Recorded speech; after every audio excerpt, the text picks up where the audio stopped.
Здравствуйте, тельцы! Я уверена, что этот ноябрь, новый свеженький ноябрь, станет для вас месяцем исполнения желаний. Но кое-что мы про этот месяц, в частности про начало ноября, должны помнить и знать. Дело в том, что мы входим в этот ноябрь в коридоре затмений, то есть в вибрациях еще октябрьских астрологических событий. Это и затмение солнечное частное 25 октября, это и разворот в конце октября Марса в ретроградное движение. И благодаря вот этим вот октябрьским еще тенденциям мы очень легко можем себе представить, с чего начнется для нас ноябрь. Солнечное затмение 25 октября происходит у тельцов в 7-м доме, в доме партнерства. Поэтому побольше внимания в начале ноября уделяйте именно вопросам партнерских отношений. Самое известное и самое, наверное, желанное партнерство для многих – это брак. Уделите время своему супругу. Это время для того, чтобы чаще быть вместе и, может быть, чаще откровенно разговаривать. Кто-то договорится о браке, кто-то услышит предложение о браке, кто-то наконец-то решится выйти замуж или сделать предложение. Сюда относятся также и разные бизнес-партнерства. Именно в начале ноября вы можете очень успешные, надежные, полезные контакты в бизнесе найти. Не просто контакты, а вот именно партнерство. То есть какого-то надежного человека, чтобы делать вместе бизнес, надежного заказчика, может быть, инвестора какого-то. Вот это вот все партнерские отношения. Поэтому все внимание пусть ваше будет туда. Для тельцов это сложно, потому что телец, вы знаете, не самый партнерский знак, мягко говоря, не самый, да, может быть, даже еще и посоревнуется с кем-то за звание самого непартнерского знака. Почему так происходит? Потому что тельцы контролирующие, тельцы уверены, что все знают лучше всех и сделают лучше всех, да? Поэтому тельцы другим людям, только по крайней необходимости что-то доверяют, а так все делают сами и все решают сами. Пожалуйста, в начале ноября попрактикуйтесь. Это время как раз-таки, может быть, и научит вас делегировать часть своих задач, обязанностей другим людям, чтобы как-то втягиваться в социум, в партнерские отношения, меньше от них бежать. И в то же время, вы понимаете, драматизм и дуализм Вселенной состоит в том, что затмение – это всегда игра света и тени, да? Это некое противостояние, борьба со злом и так далее. Поэтому где хорошо, там одновременно и плохо. То есть начало ноября будет богатым на партнерские отношения, на восстановление, может быть, отношений, на это и возможность примириться с кем-то, и встретиться, и восстановить пару, и, может быть, брак даже спасти, который практически уже рушился, да? Но неизбежны будут люди, с которыми партнерство не зададутся, с которыми они развалятся, потому что будут обманы, потому что появятся какие-то поводы не доверять. Двойственность всего происходящего мы же всегда можем, да, проследить. Поэтому просто будьте внимательны и будьте, конечно, открыты к общению и цепким глазом выбирайте людей, с которыми, возможно, вы пройдете следующий этап жизни радостно, эффективно и взаимовыгодно. Замечайте. Партнерство – это ваше все в конце октября и в начале ноября, в частности. У нас гадание на ноябрь, естественно, для тельца. Несколько разных наборов карт я достала. Работа. И пусть это будет вот эта колода Таро оппозиции. Видите, иллюстрации есть и для прямого значения карты, и для перевернутого. От этого толкования могут быть более развернутый, пространный, иногда менее понятный, но мы разберемся. Итак, работа. Раз, пускай два. Две карты из одной колоды, да, достаются вам, выпадают вам на работу. Ого, старший аркан, карта Мир и пятерка кубков, пятерка кубков перевернуты. Прекрасно, кстати, очень-очень хорошо. Карта Мир сообщает вам о двух вещах, и они могут, вот на слух вам может показаться, что это какие-то противоположные вещи. На самом деле нет. Первое – это мир, это гармония, то есть наступление гармонии или ваше такое субъективное ощущение гармонии на работе. То есть это время, когда вы понимаете, что вы на своем месте, это время, когда у вас очень хорошие отношения с окружающими, когда работа легко дается, вы знаете, что делаете, вам все это нравится. Вот это ваше занятие. Это время, когда разрешаются мелкие проблемы, трудности, противоречия. Например, вдруг вы помирились с начальством, вдруг вы с начальством друг друга очень хорошо поняли и теперь знаете, в какую сторону вам всем смотреть. То есть, ну вот знаете, что такое гармония? Это, в общем, наверное, счастье, это то, к чему стремится и в работе тоже любой человек. А второе значение, здесь карта для вас, это завершение. Что-то закончится, и для многих закончится работа. Интересно, что рядом перевернутая пятерка кубков. То есть это счастье, вернее, как пробуждение после разочарования или отступившая депрессия, перевернутая пятерка кубков. То есть, знаете, это конец работы, например, которая освобождает. И конец моим страданиям наступает, и разочарованием. То есть конец работы в данном случае, или это завершение бизнеса, очень такой гармоничный, естественно, это то, к чему вы готовились, то, чего ждали, может быть, или чего предвкушали. Это, знаете, вот иногда по таким картам может случиться выход на пенсию в буквальном смысле. Да? Выход на пенсию – это конец работы, конец, но очень гармоничный. И, в общем, многие этого хотят, и ждут, и жаждут именно выхода на пенсию. Вот и здесь вы как будто бы, знаете, завершаете что-то, но очень с благодарностью и с легким сердцем что-то покидаете. Например, место работы. Но это частный случай. А для большинства все-таки это конец не самой работы целиком, вашего нахождения в должности, а завершение какого-то проекта просто. И проект этот явно тяготил, потому что в противном случае вы бы так не обрадовались и не выдохнули бы так то есть как будто бы груз какой-то с плеч у вас падает. Что советуют такие карты в плане работы? Знаете, работы как таковой тут нету. То есть мы не можем даже говорить, вот удастся ли вам эффективно поработать, погордиться собой, там, кого-то обогнать, как-то полезно конкурировать, ничего такого нету. Карты эти более настроенческие и более имеют какой-то такой экзистенциальный, что ли, смысл. Вот. С одной стороны, это возможность остаться, закрепиться в профессии, например, в какой-то должности или в какой-то компании, на каком-то месте. Остаться с полным чувством уместности, что ли, происходящего. То есть это время, когда вы про свою работу говорите так: все на своих местах, все так, как должно быть.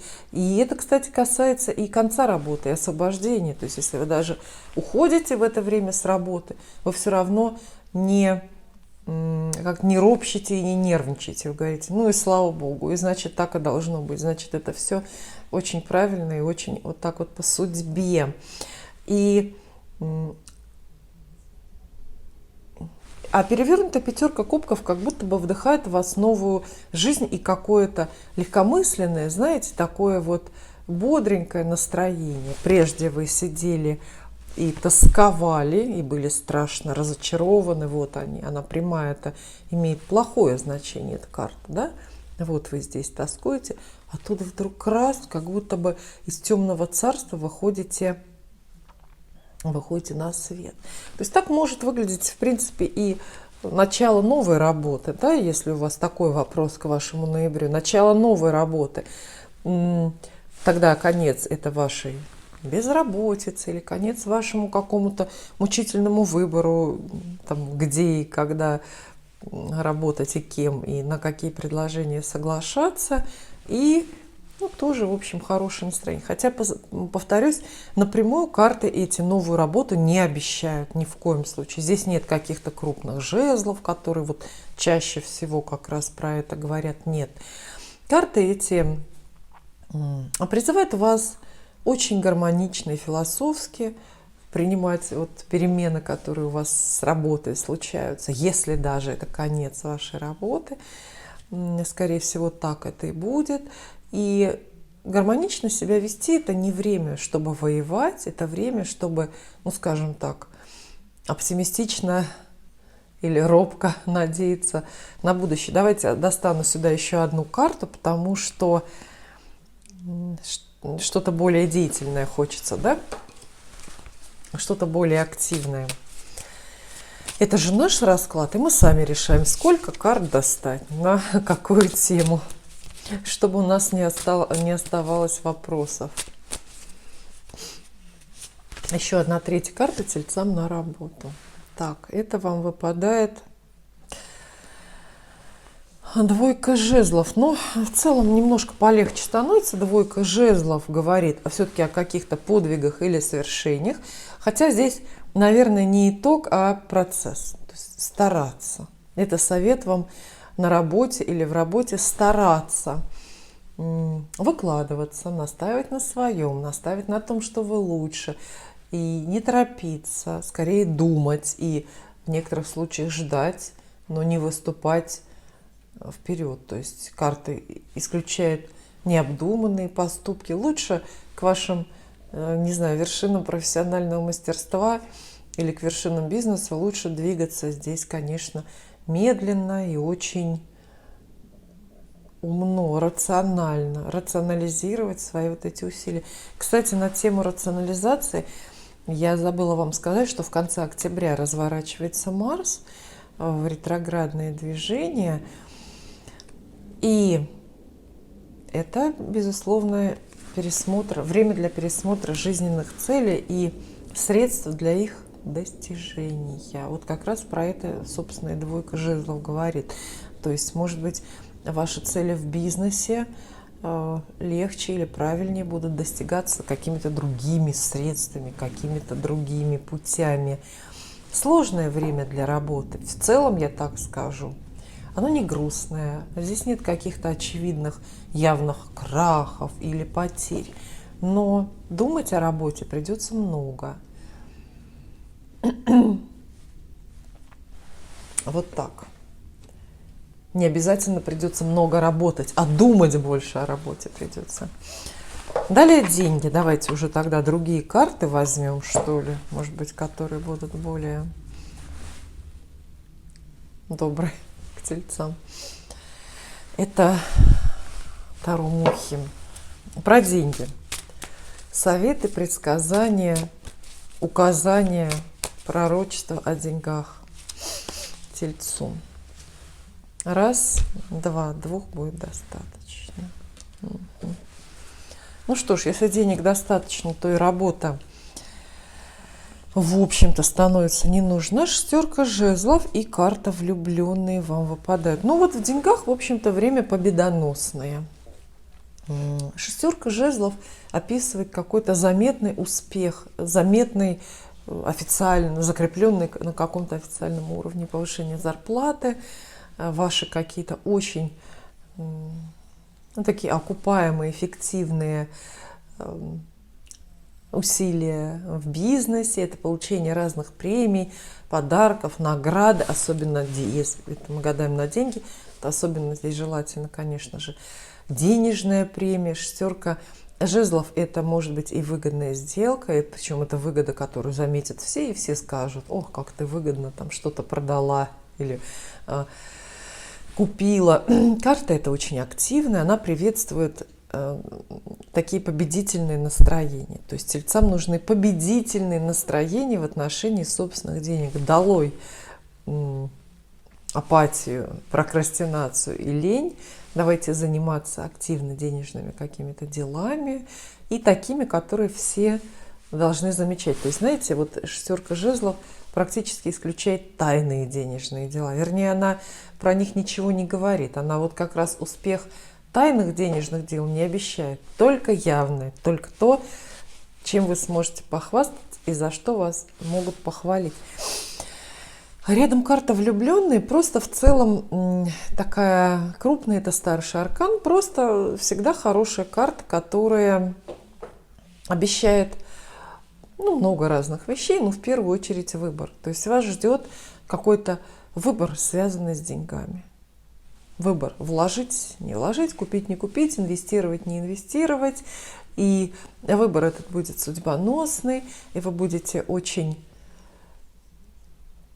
будет лучше, если вы ответственно к этому выбору отнесетесь, потому что этот выбор определяет течение вашей жизни, может быть, на долгие даже какие-то годы, но выбор будет нетрудным. Вот в таком соседстве выбор это будет нетрудный, выбор из нескольких, или хотя бы из двух каких-то хороших вариантов.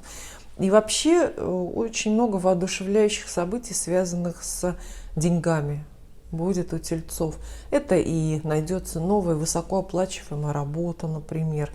Это восстановятся или появятся новые источники дохода, причем из разных мест. Этих мест может быть не одно, а даже два и больше, потому что карта влюбленная — это всегда какой-то выбор, это множественность вариантов. И самое главное, что эти карты в паре задают вам какой-то тон, какую-то энергию вам дают для того, чтобы захочется этим заниматься. Знаете, хочется зарабатывать, хочется вкладывать деньги, хочется что-то покупать. Вы будете такой эмоциональный, душевный подъем в связи с денежной темой переживать. Хотя вот строго денежных карт вам здесь, дорогие тельцы, не выпало. Поэтому о суммах, которые вы держите в руках, мы все-таки тут не говорим. Скорее, карта дает советы. Далее любовь. Для гадания на любовь, с вашего позволения, я тогда возьму тоже другие карты. Это, наверное, указания ангелов, да, они так называются, правильно? Что ждет тельцов в любви в этом чудесном ноябре? Раз и два. Такую очень своеобразную пару нам карты сложили.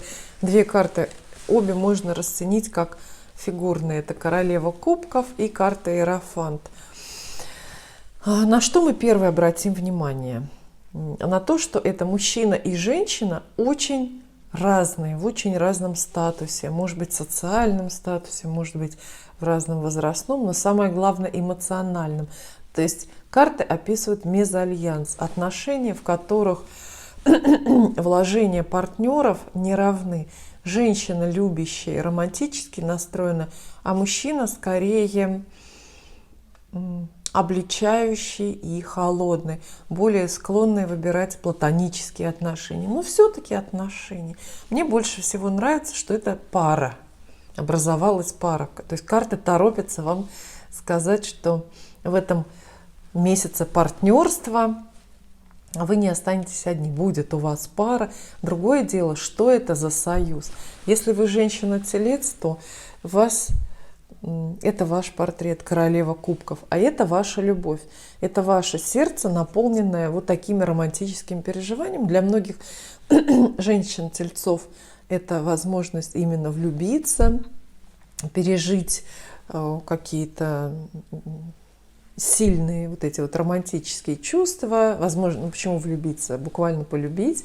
И не только полюбить, но и проявить свою любовь. Именно этого от вас ждет вот это время. Вот это время ждет, чтобы вы были любящий, понимающий, принимающий. И многим это подсказка и совет открыть свое сердце. То есть не стесняйтесь чувств, не стесняйтесь их проявлять, не стесняйтесь проявлять такое откровенно романтическое поведение в отношении любимого человека, любимого мужчины. А карта Иерофант — это уже портрет скорее мужчины, который оказывается с вами рядом. но он как бы и не рядом. То есть это вот ваше сердце, которое принадлежит, ну, довольно сложному, какому-то сложному герою. Если это новое знакомство, то готовьтесь. Либо вам встретится человек с какой-то необычной профессией, в буквальном смысле священник, здесь же Папа Римский изображен, священник, учитель, может быть, какой-то там путешественник, да, это тоже они относятся сюда, к людям с необычными профессиями.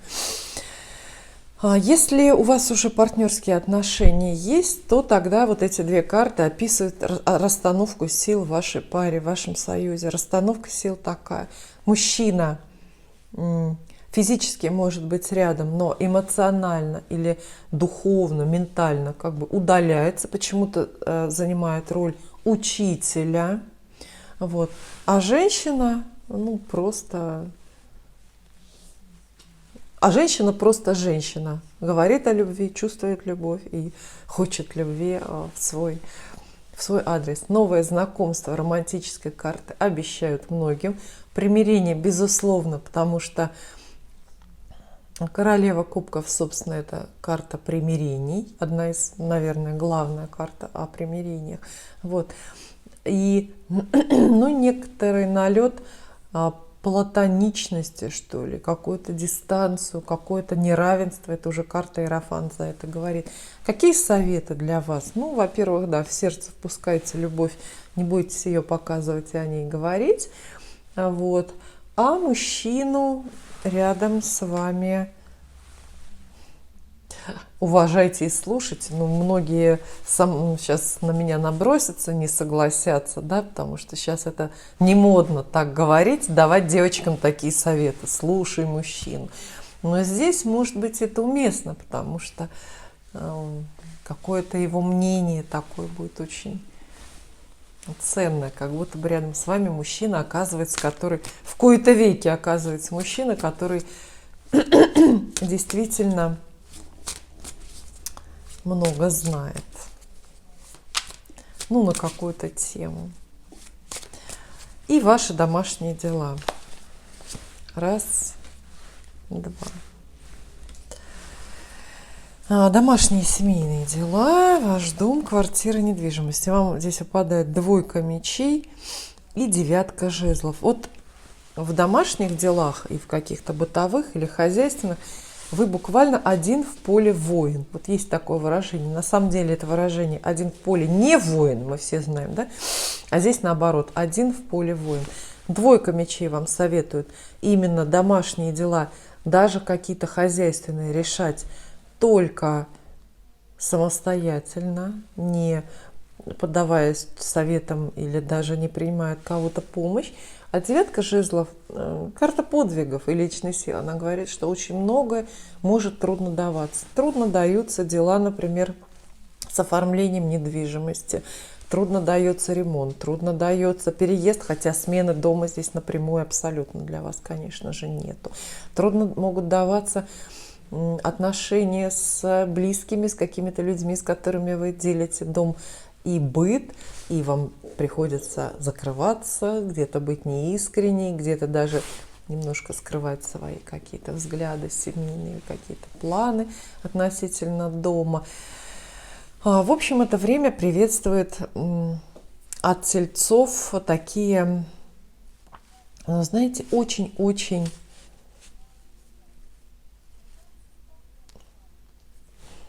автономные, правильно так сказать, автономия воли, то есть автономные усилия. Вот. Многое больше, чем обычно, вам придется делать самостоятельно и в одиночестве, справляться с домашними или семейными делами и проблемами. Ну что ж, мы все равно же не можем просто так с вами разойтись, да, потому что карты все-таки довольно спорный месяц описали тельцам. Спорный, ни в коем случае не плохой, не конфликтный. Это не месяц потерь, но месяц потерянности, да, то есть не потери, но потерянность. Вроде бы лучше, но звучит, но тоже так себе. И одну карту Давайте какой-нибудь жизнеутверждающий из колоды вот этой вот Таро указания ангелов достанем. Это будет совет тельцам. Угу. Праздник. Это очень хорошо, что выпадает вам вот эта четверка жезлов. По иллюстрации легко догадаться. Люди здесь танцуют и празднуют. И это призыв, это совет для вас. Относитесь к происходящему празднично, радостно. Ходите всюду, как на праздник. На работу или в парикмахерскую, в гастроном или возвращайтесь домой. Всюду идите, пританцовывая, как на празднике. Четверка жезлов – это карта успешного завершения. Она вот так вот называется. Успешного завершения. То есть что-то в вашей жизни, в чем вы, в общем-то, хорошо состоялись, что-то, вот такие очевидные плоды приносит. И поводов для веселья на самом деле будет много. Кстати, четверка жезлов – это еще и свадьба. Она описывает свадьбу как праздник, то есть торжество, где невеста с сватой ходит. То есть тема свадьбы очень активно присутствовать будет в вашей жизни. А еще четверку жезлов называют картой быстро разбогатевших людей. Она действительно описывает легкие и скорые деньги. Спасибо.